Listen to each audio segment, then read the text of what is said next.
Members, the Housing Committee on the Housing Accords and Special Housing Areas Bill has resumed. Members, before the dinner break we were debating Part 2. The Honourable Annette King had the call. She wishes to declare current. Thanks, Mr. Chair. Well, it's pretty extraordinary, having listened to the debate this afternoon and before dinner particularly, as more was becoming revealed about this bill, that a bill which is called the Housing Accords and Special Housing Areas Bill, which purports to be about affordable housing, but we've got to the bit where there has been an extra clause added in right at the end, which is trying to give a justification for and putting in a way of providing affordable, so-called affordable housing. This is the bit where it's called, it's going to be in clause 15, and it was referred to by the Minister in his speech in the last part of this bill on Part 2. But it's the bit where an order in council gets to declare a special housing area which prescribes as one of the criteria for qualifying developments in the special housing area or part of it, the percentage of a dwelling in the development that must be affordable dwellings according to the affordability criteria specified in the order in council. What does that mean? What does that mean?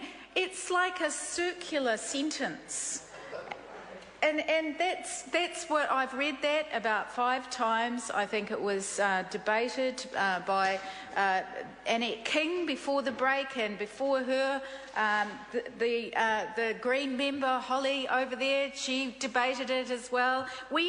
It is actually an extraordinary sentence, and it looks like a load of bunkum, which is ultimately what this bill is. I would like the Minister, if he is willing to take another call tonight, to actually get up and tell us what is an affordable house, what is affordable housing, and this order in council that's going to prescribe the percentage of dwellings in a development. What sort of percentages are we going to be looking at?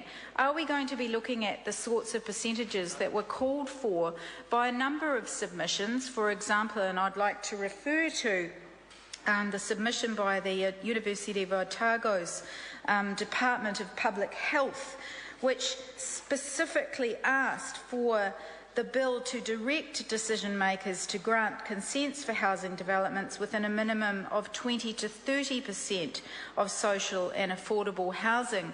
Well, it does, at least it mentions a percentage of dwellings in the development in this particular add-on order in council circular clause, which has been a last-minute tack on. But it would seem to me that if you're going to actually have a bill which is devoted to the principle of affordable housing, then you would actually have a definition of affordable housing, and you'd have an explanation of how much affordable housing in the body of the bill, which would seem to me to be an enormous gap. Mr. Chair, this whole bill is what you could describe as being a classic Orwellian bill, because it's a bill which says it's about affordable housing but isn't actually. It uses the term accord, which means, in my book, it means partnership. It means actually more than one body working together in an equal manner, but which actually, when you read the bill and you debate the bill, is actually a power grab by the Minister to take power and use that power in an inappropriate way with local authorities. We've heard earlier tonight that the and I hope you'll excuse the Chaucerian reference to the choleric contribution from the Minister, which which really had a go at this side of the House for what he saw was a discrepancy, because we described the bill on one hand as draconian, because it's around that power grab and where the local authorities really get to have very little say. And on the other hand, there's a tinkering around the edges of this so-called problem of affordable housing, Mr. Chair, which this government has not defined, cannot define in the bill as to what actually is meant by affordable housing, how many people will be able to get affordable housing, what percentage of an accord or special housing zone would actually need to have affordable housing. There have been numerous submissions, as I understand it, during the process of the very short process of this bill going through the House, where submitters were not able to be given the time to properly consult and provide submissions and have the discussions that were needed to be had.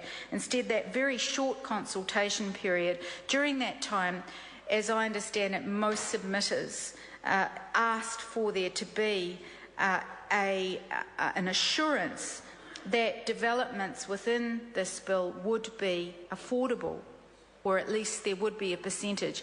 And unfortunately, what we've ended up with is this last-minute tack-on clause, which says that the percentages of dwellings in the development must be affordable due to the affordability criteria which is specified in the order in council. What is the affordability criteria? I think that's probably one of the most important questions to be asked during the debate on this bill, as to what is affordability criteria.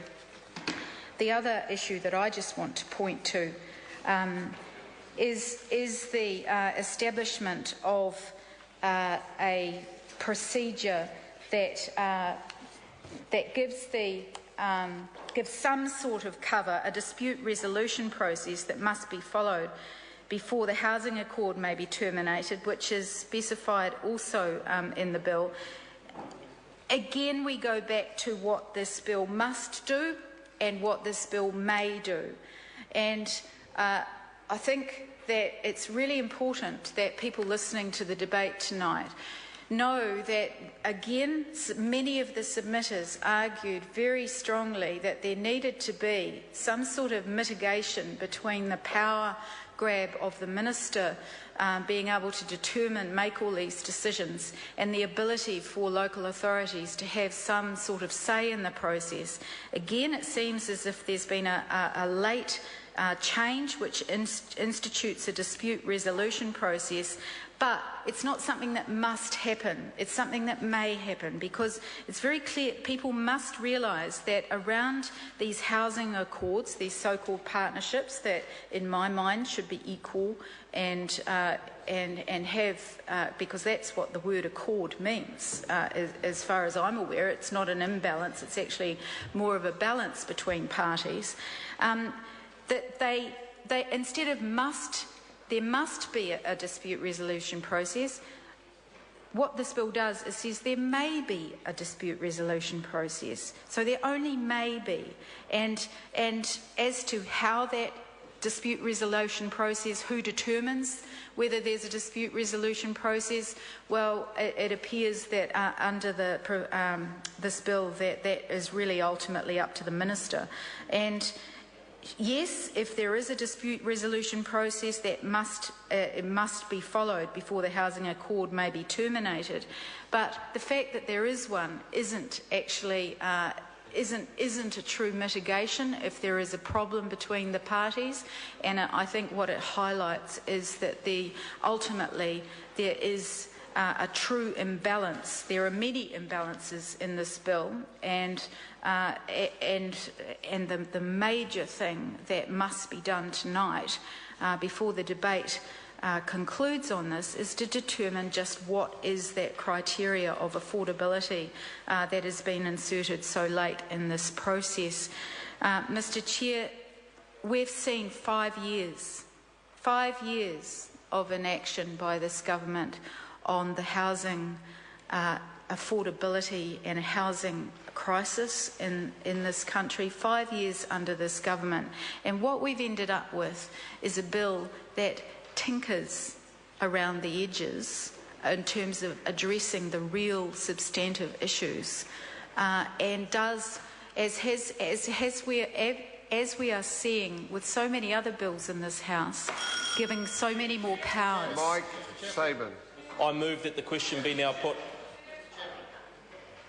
Eugenie